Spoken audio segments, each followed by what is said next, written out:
Hey everybody, welcome to the Herd Fit Podcast with Dr. Sam Rhee and myself, Coach David Syvertsen.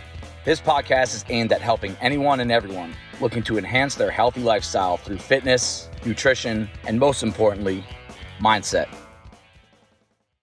All right, welcome back to the Herd Fit Podcast. I am Coach David Syvertsen. I'm here with my co-host, Dr. and Coach Sam Rhee, and our first ever three-peat guest on the Herd Fit Podcast, Coach Adam Ramsden, a.k.a. The Professor. Adam, welcome back. Thank you. Thank you for having me. I've gone through all the stages.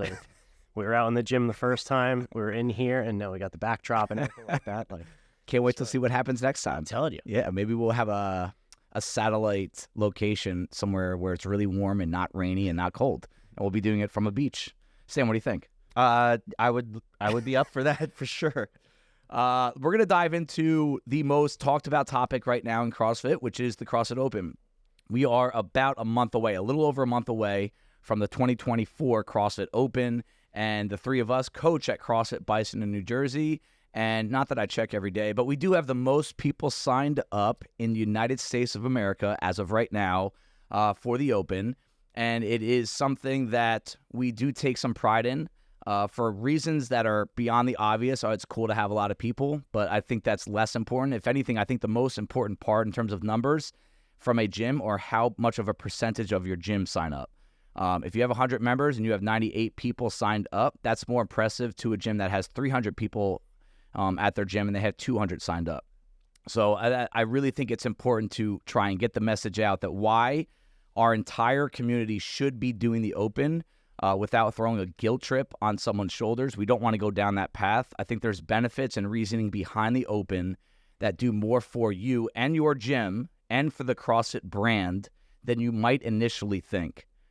Adam, can you recall your first CrossFit Open? Yeah, so my wife and I joined in the middle of the Open in 2015. And I remember seeing probably the first workout we started coming a couple times a week.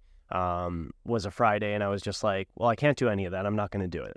Like, we hadn't signed up for the Open. It was in the middle. So I just skipped that day. So that was, not knowing what the Open was at that point, it was kind of just like, all right, well, there's more workouts. We'll come in tomorrow or whatever. My first Open workout was 16.1, which was 20 minutes of overhead walking lunges, chest to bar and burpees. Bar facing burpees. Okay. And if you know me, when I started CrossFit at all, I could not hold a PVC pipe directly overhead. Because? Lunge because or why? squat. Because I had no mobility. Yeah. Absolutely no mobility. Strong, very strong, good on the rig, good on burpees, but the mobility overhead was not there. Yeah. So I probably 20 times during that workout was questioning why I decided to sign up for this thing. And it was a slog to get through it. And, I said, this was a mistake. Like, everybody's looking at me doing this workout. There's a lot of people here. But after you get through it, then the next week you have a good workout, or something that fits into your mold, or it's gone the next day. Or you do something to repeat it and get better. So, it's a humbling experience. It can be humbling, but it can also be rewarding in the same vein. I have a memory of that workout, too, of you doing it, struggling, visibly frustrated, but you never lost it. Personality didn't change. You were still helping out after. And I can tell you this, we're 8 years later. That was one of those moments where you watch someone and you're like, that dude can coach here. Just so you know. Just how you act during the Open brings out a lot of truth about you. Sam, do you remember your first Open? I don't actually. I was gonna. It's been 9 years and they all blend. Yep. I can only tell you though, it hasn't changed. I just imagined this year's Open, the first workout, standing there waiting for 3, 2, 1, go, and I still have that same butterflies. What am I doing? Feeling I can feel it. Just imagining it right now. Yep. It hasn't changed, and I guess that's good that I still care because every workout I've done in the Open, I'm always the same way. Just before it starts, I get so nervous, more so than in any other time of the year, and I'm wondering, am I going to be able to do this? Am I going to, crap the bed on this workout? Am I going to do okay? And I guess that's why I keep doing it. It's because of that feeling. And just to say something, you said you'll be nervous by 3, 2, 1. I'll be nervous at 3 p.m. on Thursday when they announce the workout, because now they announce the workouts earlier. Yeah. I'll be nervous from then until I get into the workout, because thinking about how am I going to break this up? How am I going to, attack that and stuff like that. So those nervous feelings, I always tell people, it just means you care. It means nothing more or less. It just means that you care. And I think it's a good thing. We, outside of the gym, outside of CrossFit, outside of the Open, we have those feelings elsewhere in our lives, right? It could be watching, your kids play sports and hoping they do well. It could watch your kid go through a college application process. It could be something with your own personal career, right? And, if you can buy into the whole train your mind, train your body inside the body so it helps you outside of the gym, this is something that I think you should put a serious thought into.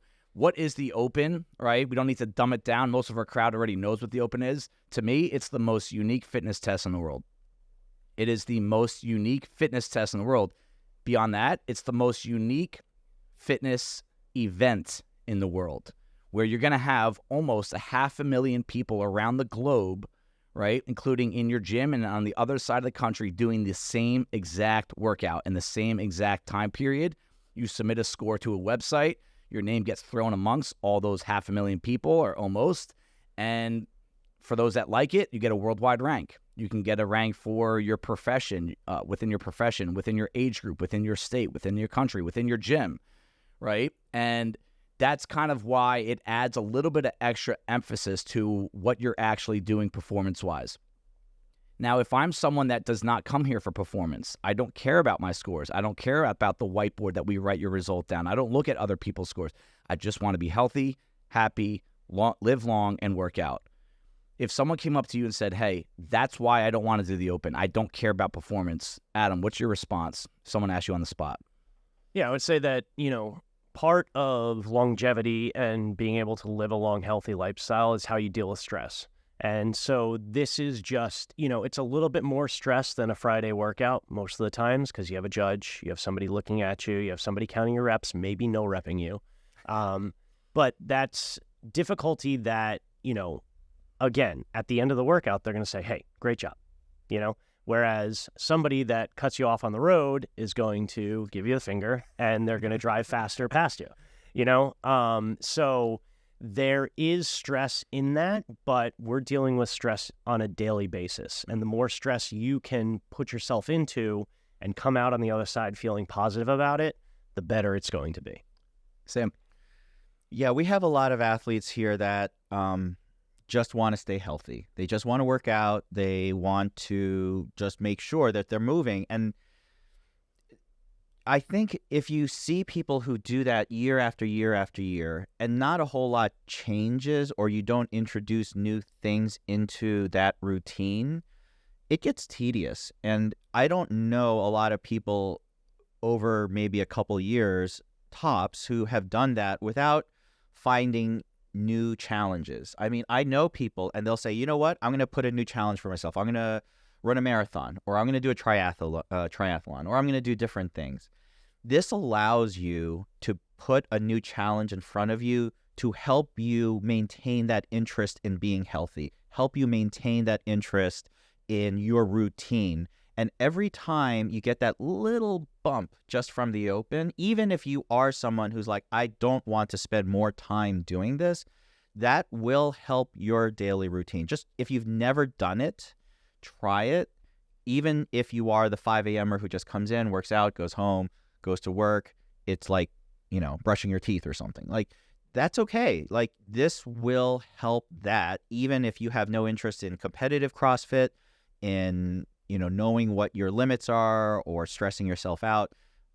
This, if you've ever felt that this is repetitive, or that exercise needs a little bit more to you, this has kept things fresh for me. Again, 9 years, and I'm still challenged every year by the Open. It always makes me think about something. Even if I didn't do my best, even if I did worse this year maybe than last year, it just makes me think about how am I moving? What is my exercise capability? How functional am I? And I think that whomever you are, if you are exercising in any capacity, this is such a great way, an easy way, a very, very easy way of checking to see how you're feeling about it. When you start CrossFit, you start it because you're looking for something new that's going to challenge you. That's the word that I think needs to always be thrown at us. What both you guys bring up. Adam brought up the word stress, right? Go through it, come out on the other side. That's how you really find personal fulfillment. Going through bad times, all right? And a bad time in this reference is a 10-minute workout, right? That is benefiting you physically for the most part. But then the challenge of coming in here, starting this program, I just did 2 beginners, just wrapped them up on Thursday. And every time I do those, I fully appreciate doing those because it brings me back to starting. We were talking about wall balls and handstand push-ups. And I always give the story that, like, I've played sports and played with, baseballs and footballs and basketballs my entire life. The eye-hand coordination is there. My first time doing wall balls, I couldn't catch it. Like, it kept hitting me in the face, and I couldn't squat. I couldn't hit the target. And I'm like, I felt so unathletic. That line came up the other night with someone that Adam knows. Like, he's an athlete. I can tell by the way he moves. And we're trying to teach him how to do a toes bar, and he's like, I feel so unathletic, right? A story that I tried to go upside down for the first time during my fundamentals, CrossFit Hoboken called. Didn't really know what to expect, how I was going to feel. My elbows bent, and I fell on my neck, and like probably hurt it a little bit. And I was in front of other people, and more back then, I was just more embarrassed, right? But when you do these sessions with this, right, and then you circle back to the open, what I like about CrossFit when you start, what these guys are, and what I like about CrossFit Open is we all are drawn together, feeling very similar levels of anxiety, stress, and struggle. You can be the best athlete in the gym. You're going to be hurting just as much as the person that's doing it for the first time. And that's why, one of the reasons why, we haven't fractured the gym into competitors over here, health over here, experienced over here, inexperienced over there. We are literally zones away from each other, next to each other, judging each other, counting for each other. And I think that's one thing about the open that can truly, especially this is more for the people that have been doing it a long time, and they're kind of over the whole, like, I'm going to try to get a muscle up this year. I'm going to try to PR my clean, and at some point that's going to happen to all of us, right? You can't really chase after physical progress in every single area, but can you view the open as something that ties us together, and it's going to give you an opportunity to help somebody else out? Like, the more I do this, and I know our perspectives are different, we're coaches, it's kind of our job, but take the coach out of it, your presence and advice and support, right? Adam saying good job after the workout. I don't think we can truly measure how much that means to someone that's doing it for the first or second or third time, or for the person that's crying for the first time after the open workout because they thought they would do this, but they only did that. They were going to do this, and they failed muscle-ups for 11 minutes straight. They're like, hey, bro, I've been there, blah, blah, blah. That's an opportunity because I always say a true community here is that you're here for yourself. We know you're paying your membership. You're here for yourself. You're also here for the people next to you. And that's what makes a community strong. It's not you being here for yourself. And then if you have a room full of people here for others, that's where this stuff really starts to strengthen. Touch on a little bit what you guys as coaches, but also just people, what do you view the open as what you can do for others? Take the workouts out of it. Go for it. So what can we do for others in a competition setting is something that sometimes it's just calming those nerves at the beginning of the workout. Yep. Somebody that's really like, oh, this part of the workout scaring me, or this part I'm not nervous, or working out for 20 minutes. Like, I hate these types of workouts. If you can just talk to the person and just say, listen, it'll be over in 20 minutes, right? And then we'll go and have a beer, or, I've been there before. I struggle with these movements. Don't worry about it. I'm going to judge you, to the standard. But maybe I help you with that. One thing we've heard in the past couple of weeks is that as we get more focused on working to the standard, moving up to the open, is a lot of people don't realize that they're not hitting standards on certain movements. Not getting to full depth on a wall ball, and they just don't know because you feel like you're hitting that full range of motion. Whereas somebody that's judging you is like, listen, you got to get a little bit deeper into your squat, and then all of a sudden you're like, okay, this is something I have to look forward to or look for moving forward. I love that. I mean, that whole standard talk. I mean, the coaches talked about this recently, right? That hey, before classes, guys, let's put a little extra emphasis on what you're supposed to do, because we don't want to be the people that, we never told you that your chest actually has to touch the bar in a chest bar pull-up, right? Like the guy Stan asked me the other day, he goes, do you actually have to touch? Like he didn't know. And it's like, wow, the guy's been here for 6 months. Like, it could actually make us feel like we should do a better job at doing that. But I think Adam brings up a great point that you'll ask people in the middle of July, like, why do I need to squat down here? Well, it's the standard in the open. We talk about the open in June. Like why do I need to lock out my elbows before I bring the barbell back down? Well, I mean, A, that's the movement, B, right? But B, like when you have a judge, that's what we're going to expect you to do. And again, it puts the thought of the open into people throughout the year, not just in January when we want to start a marketing campaign about it, right? Sam, what are some things you look at, coach, person, father, husband, that you can do for others during the open? Yeah. So the first thing is you're absolutely right in terms of standards. The standards are important, not just for the open, but they're held because they functionally help you move better. So if we never had standards for an air squat and you did like a quarter squat, are you really getting the most out of the workout? And most of the times, these standards are they a little nitpicky sometimes? Absolutely. But overall, if you hold to standards for any workout, you will get a better workout than if you didn't hold to those standards. And being able to control your body, move well, move through space, know what you're doing is important. If you just didn't care how your body moved during any kind of exercise, you're not going to get the most benefit. So I realize sometimes, does it matter whether the wall ball hits like right there or maybe an inch below? Like, how is that going to help your workout? You know what? If you, at least for me, if I try to make sure I hit well above that target, that's going to make me a better athlete every time. I guarantee it. It's going to make me a better athlete. So holding to standards is really important. It also makes you look better if you care about that to others. I don't really care how many reps you do, but if those reps look great, I consider you a great athlete. I consider you someone who moves really well, who knows how their body moves through space. That is important to me as a coach. In terms of others, I think I have found in my life, I've always done better for myself if I think of others. If I'm in service to others, then I myself benefit.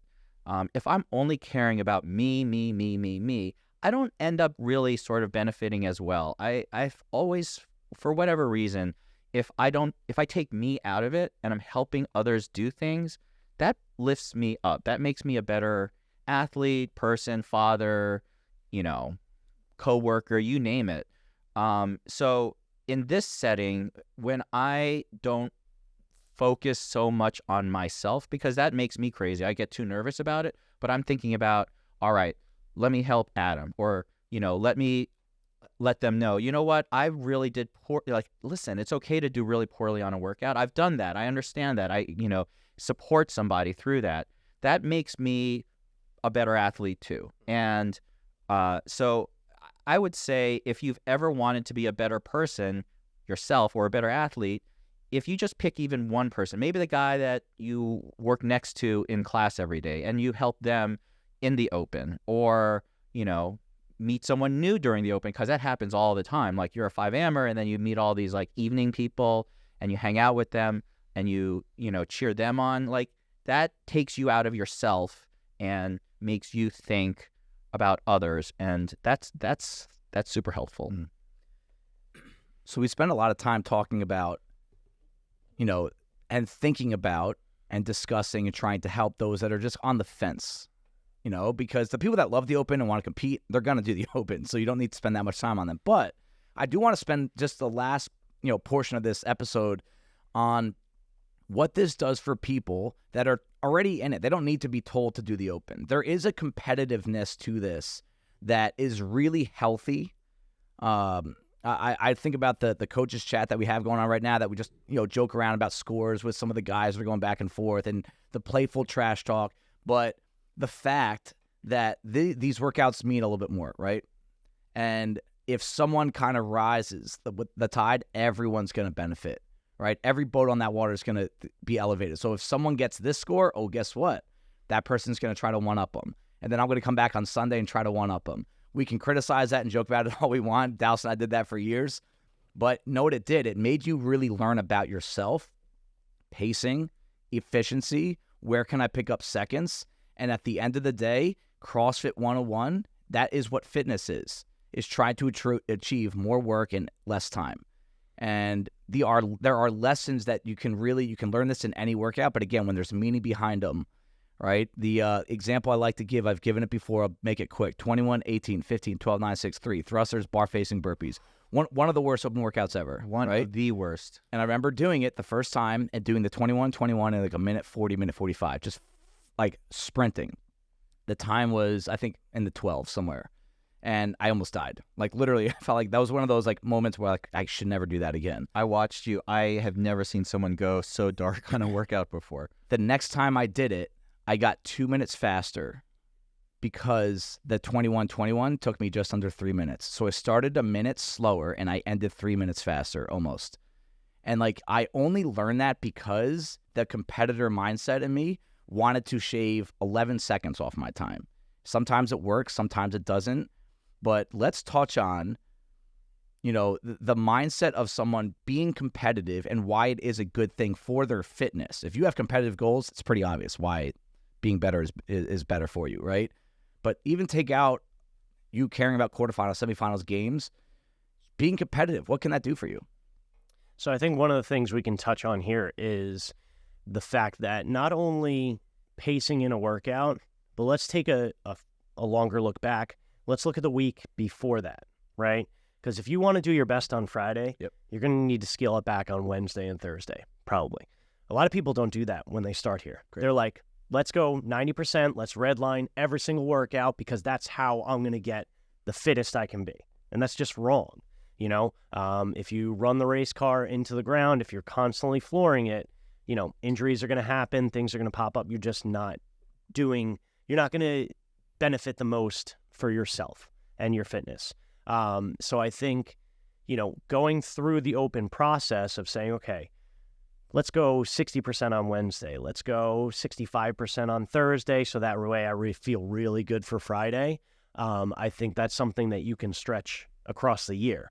Pick those workouts that you really want to attack during the week and then figure times to say, okay, I'm still going to go in, but I'm just going to really pace, maybe overpace, and see how that does for me, going back to those workouts that I really want to hit hard on. Love that. Yeah. The first thing is I just realized there might be some people who just started and who's like, what's the open? And so I just wanted to recap by saying if you've done the open, obviously you know what it is, but it's basically a 3-week event where is it Thursday night now? Thursday afternoon, the workout. Thursday afternoon, they announce the workout, and then you have until Monday to do the workout and then record your score, send it to CrossFit, and they put you up on a leaderboard based on your age and, everything, and whether you scale it, RX, foundation. So there are different levels. So you don't have to, you can find the level that works for you. And the best thing about it, I think, over the years is that it's gotten more and more accessible. Like they really want everyone to do it. It doesn't matter at what capability you think you have or, where you are in terms of your path to fitness. But the best thing about it is that inclusivity goes from top to bottom. So you will see the most elite athletes do the workout because it is the path to the game. So if you want to see Tia Claire Toomey do the workout, you're going to see what her score is. And I think that gives me perspective when I see how amazing all these people are. And maybe you care about that or maybe you don't. But I think it gives a nice perspective to see how amazing we have, like how many great athletes we have here, how many are in the world, where I stack up, even if I'm, 25,000th or 100,000th in the world. Like, I think that's a great perspective to have. And these workouts, you're going to do them if you come to the gym Friday anyway. So you might as well sign up. You might as well, it helps the gym because, it helps CrossFit, which helps us in the long term. And it gives you an opportunity just to see once a year what your numbers are. Yep. And I use that Absolutely. Whatever movement I feel like gets sticky for me during the Open, wherever I sit ranking wise, like, and I'm not a particular, like, I don't do competitions like some of our athletes here do, but it does give me that chance to sort of take a check and see where I am, and if I go back, if I'm, reseeding, that's okay too. I don't mind that. I mean, I do mind it, but I don't mind seeing that. Like, I want to be honest with myself. I want to know. And so I think when we look at, the Open and what we're doing every year with it, it's important, even if you are someone who has absolutely no interest whatsoever, you're brand new, or even if, let's suppose, you're injured, for example. I have a lot of people who are slightly banged up, or maybe their hip has been bothering them, and they're still going to do it, and they'll still do it scaled. Why? Because they care about other people. They want to work out. You'll still get a workout in. Just because you tweak, just because I tweak my shoulder or my knee does not mean I'm not working out. I have to figure out ways to work out, even if I'm not feeling at my best. And the Open will help you figure that out. I mean, there's always going to be something you can do. So I feel like regardless of who you are, I can find an answer for pretty much anyone who's like, why should I do the Open? This is not helpful for me. Trust me, if at least try it once and then come back to me and say, okay, I got nothing out of it. This was totally useless. I hated it. I'm never doing it again. We'll talk then. But otherwise, please, just give it a shot. Yeah. Foundation movements for last year were rowing, sit-ups, wall balls, push-ups, burpees, shuttle runs, bear crawls, jumping jacks, cleans and snatches with an empty barbell. That's all stuff that we do in fundamentals class. Yep. So if you come in for those 2 beginner classes, you've run the gamut of what you're going to see in the Open for fundamentals. So I think that is a reason that even if you're brand new, you just hop in because you'll be able to do the movements in the workout. Right. Yeah. And to wrap it up, I mean, I want to use a story from a couple years ago and relate to something I had a conversation with Katie Caparis yesterday. She's been doing the Open a few years now, and she's like, I really want an honest, answer from you. Do you think I'm ready to do the workouts RX?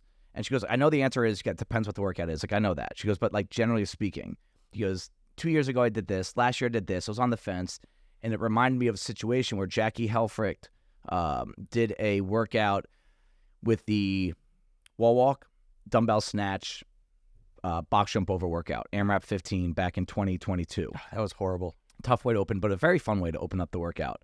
And it was the first time she ever RX'd an open workout because of the 35-pound dumbbell. She was very scared prior to, I don't know if I should do this.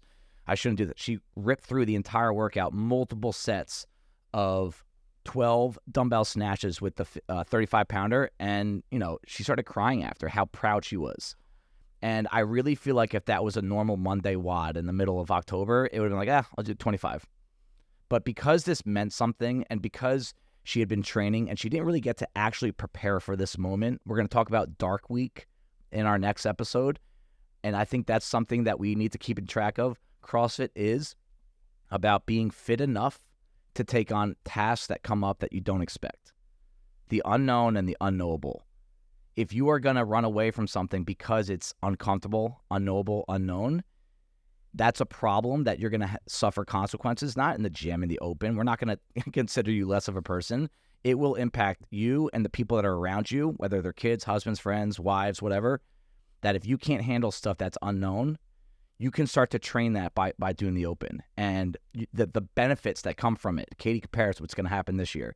Jackie back 2 years ago. It's a special thing that you can experience for yourself. So that's going to wrap it up, guys. We really strongly believe in the CrossFit Open and what it can do for you, your community, and the larger CrossFit community worldwide. It's something that it is truly, to me, it is a pillar of CrossFit. And it always has been, and I hope that it always is. But it only stays a pillar if the coaches, the owners, and the athletes out there truly understand the benefits for you and others behind it. I hope you guys get involved, and we can't wait to hear about your experiences and also support you through it. Thank you, guys. Thank you, everybody, for taking the time out of your day to listen to the Herd Fit podcast. Be on the lookout for next week's episode.